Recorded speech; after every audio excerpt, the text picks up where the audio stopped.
and this video has been a long time coming, and I really wanted to make this video now because I am able to finally. I was in a situation where I wasn't able to talk about this and explain and be open about it, but now that situation is over finally, and it's been a really long process, like a few years, that I haven't been able to be open about my life as a transgender woman.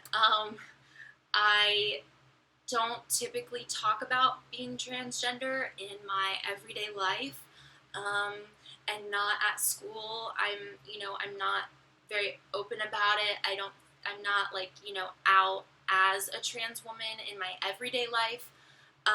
It's something that is very personal to me and something that causes a lot of discrimination and a lot of suffering and a lot of judgment from people.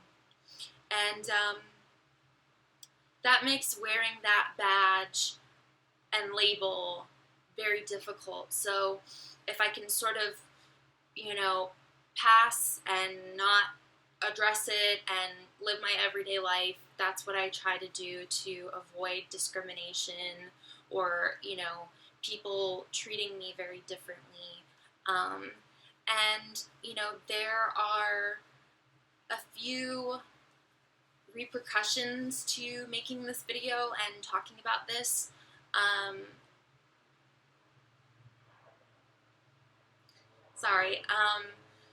There are a few repercussions about making this video because there are people in my life that, I do know on a personal level, but then their families don't know.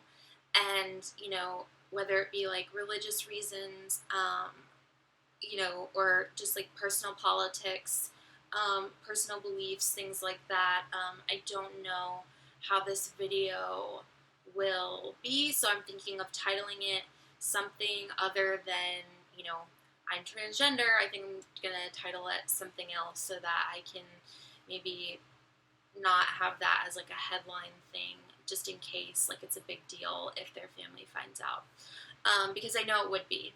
And that's something as well. There's a lot of persecution being a transgender person.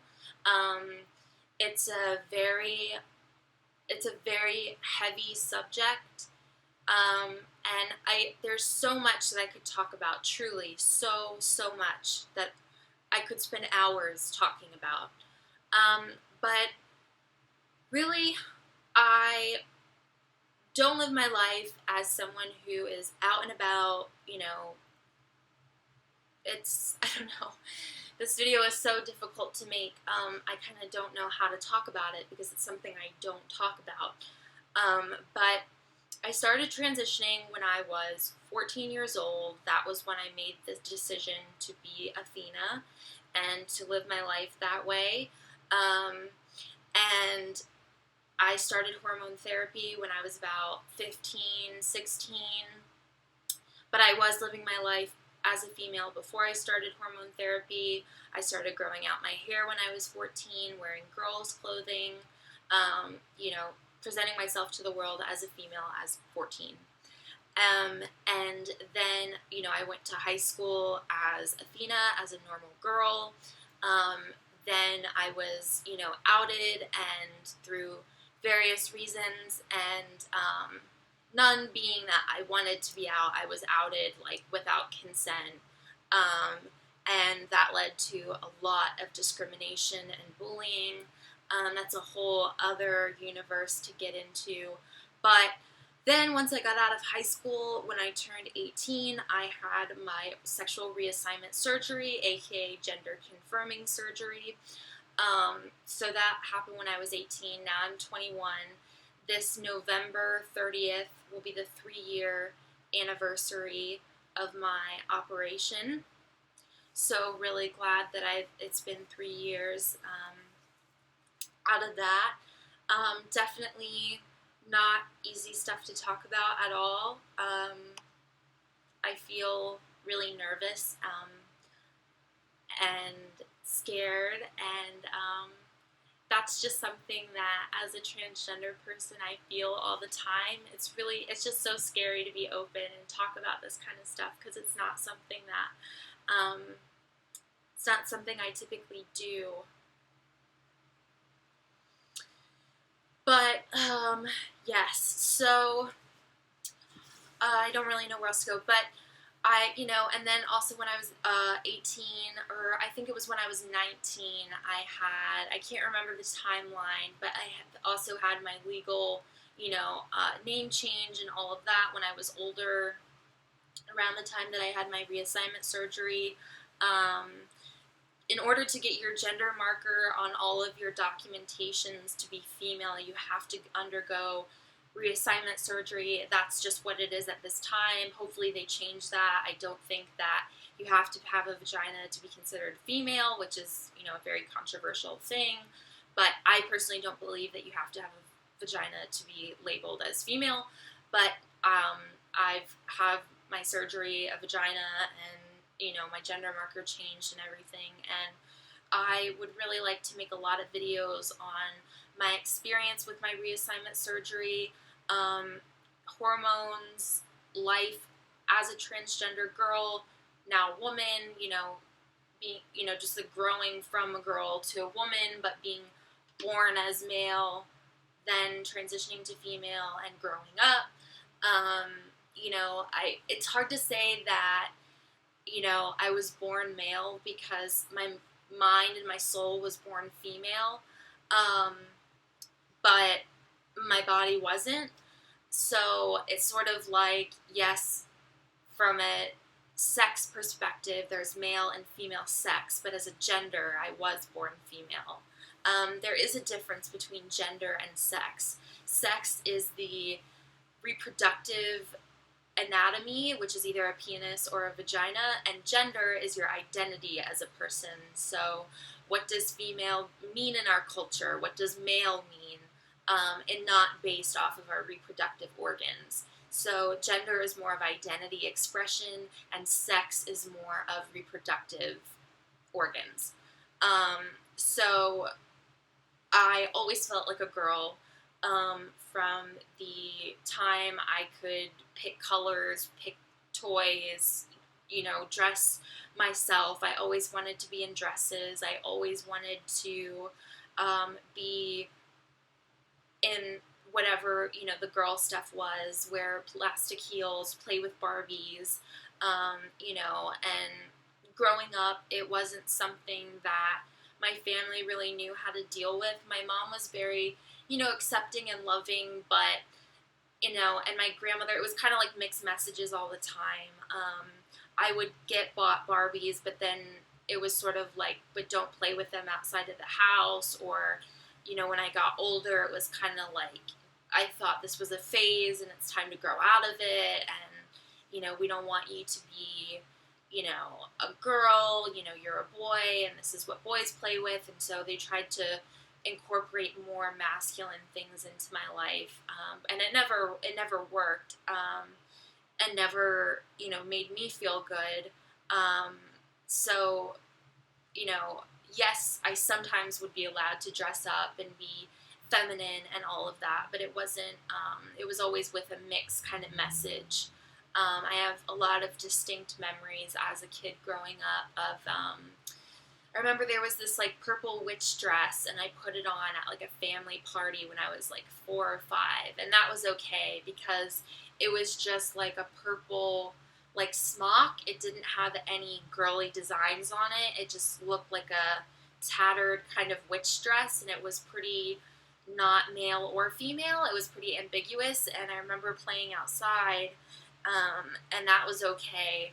And then I went inside and changed into this, like, denim flowery dress, and I remember that my grandmother pulled me aside and she said, while everyone's here, can you please go put the other dress back on? That's more appropriate. And so there were things like that I didn't understand, but I definitely felt a lot of shame and embarrassment from. So, definitely, like, my family loved me, and, of course, you know, they were accepting, but they didn't, this is, you know, the late 90s, early 2000s, like, no one in my family had been transgender before that we know of. This was something new. I don't even think my family really even knew what it was to be transgender. I didn't know that that existed until I was about 13 years old, I think is when I figured out. I didn't even still really understand. I think I remember hearing the word transgender in Lady Gaga's Born This Way song, and I knew that it was like you're in a different body and that you change your gender, but I didn't really put all the pieces together. I was so young, I didn't really have any exposure to that. I always liked drag queens. I always liked hyper feminine women as a child, and anything beautiful and glitzy and glamorous I was always drawn towards. Um, so yeah, like I said, there's so much to delve into for this topic, and there's a lot that I want to say, and I have opinions on and things I'd like to state, but I guess for a start, this is where I'm at.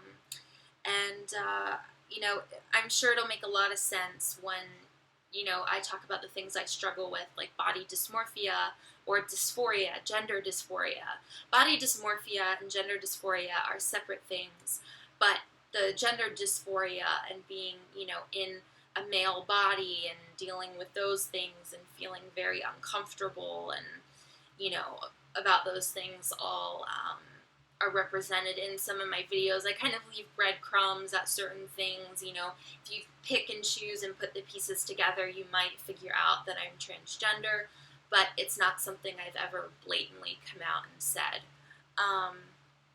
But that being said, thank you so much for watching this video. I have so many other things and topics and things to explain and talk about, but I think for right now, that's just where I would like to end it.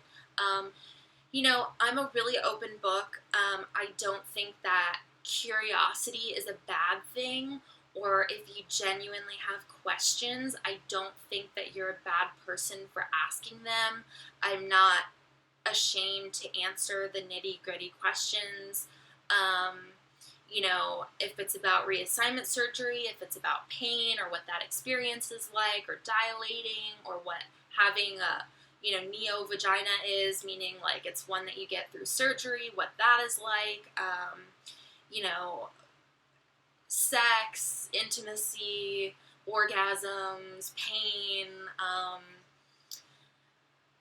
wearing clothing before your surgery and hiding your, you know, genitalia and masking that, you know, all of these topics, how to talk to boys about it, intimately, you know, like all kinds of stuff. It's such an umbrella topic that I think if anyone has questions, you can definitely ask me. I will be making videos on these things.